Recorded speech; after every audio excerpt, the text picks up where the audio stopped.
Ayan guys, kakaibang trip ng inahin natin. Kaupo sa kahoy. Kaupo. Nakaupo po oh. Ayan, nakaupo siya sa kahoy. Dito na po yung kanyang mga biik.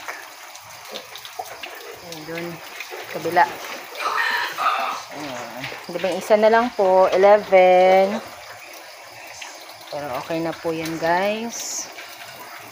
Ano, 7 days. Ano, 6 days pa pala ito. 6 days pa po ang ating mga biik.